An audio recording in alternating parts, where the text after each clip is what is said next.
Bill Gates got 100% on his CSAP. Look at what he's done with his life. I don't think Bill Gates lived in Colorado.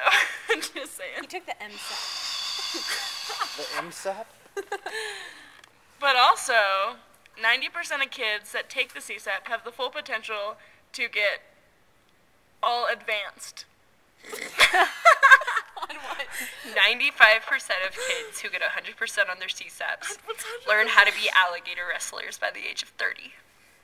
And some of them go on to live isolated in the outer space regions of our world and our universe. Superman and Catwoman got 100% on their CSAPs. Corey Dyer did not get 100% on his CSAP. Corey, don't put that on there for the kids. With all due respect, why we gather 7 hours a day, 5 days a week, should have little to do with standardization. It never was a good idea, and now that we have the means to fix it, well, we should. So, the dilemma.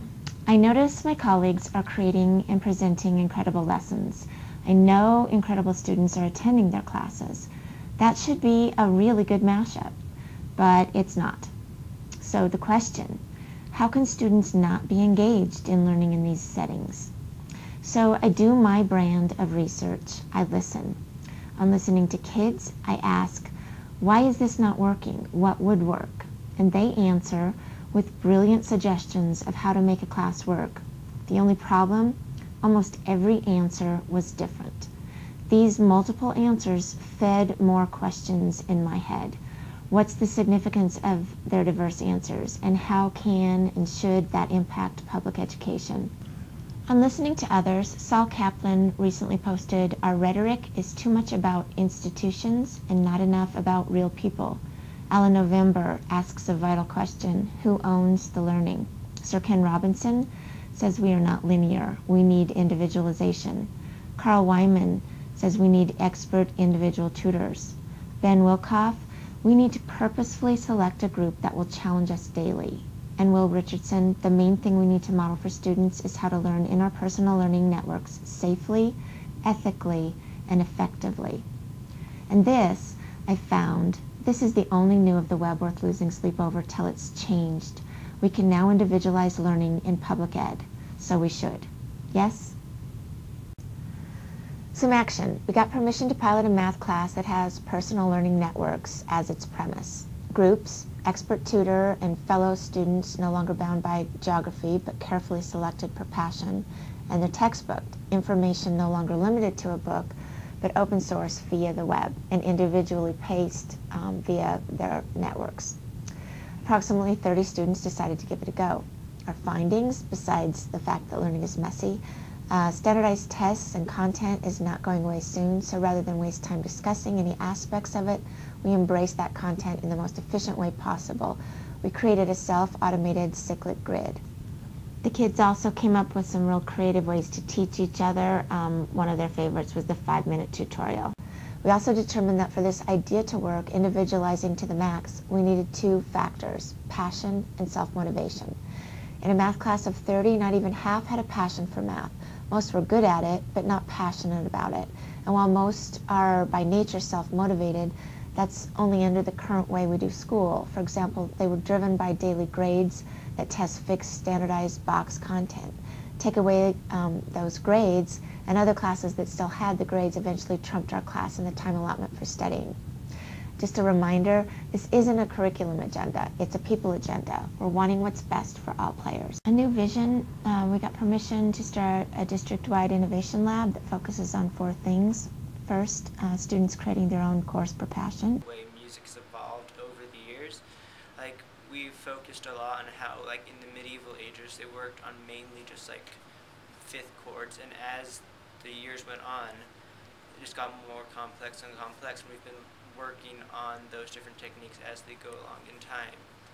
And we've noticed how a lot of times when there's a composer that's kind of like breaking from the new age, a lot of times they're criticized because what they write is not normal. Like Beethoven wrote a lot of songs that people didn't like because it just didn't sound what they were used to. But as time goes on, we realize how smart those ideas really were.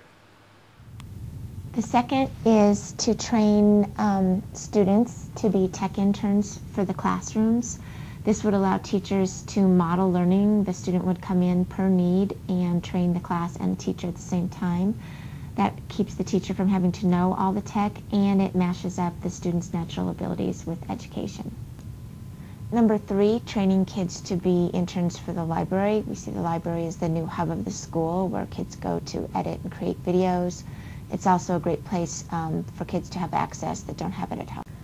For students as marketing interns, one plan they have is to collect clips weekly from all the schools in the district and put them on Facebook and on school sites so that the community can see the possibilities with rich web access. So different decisions might be made about spending money and about having open access. This naturally led to creating a Your School Design It, an offering for students to choose from different types and methods of classes in each content: blended, online, traditional, project-based, inquiry-based, student-centric. For example, Joe excels in science. He's planning a career in it. His high school pace seems slow, so he picks up a course built special for him from some MIT lectures. The next year he creates his own course. Someone he thinks could be his future employer becomes his expert tutor. He and his tutor join in a PLN based out of both MIT and CSU, working on the same project.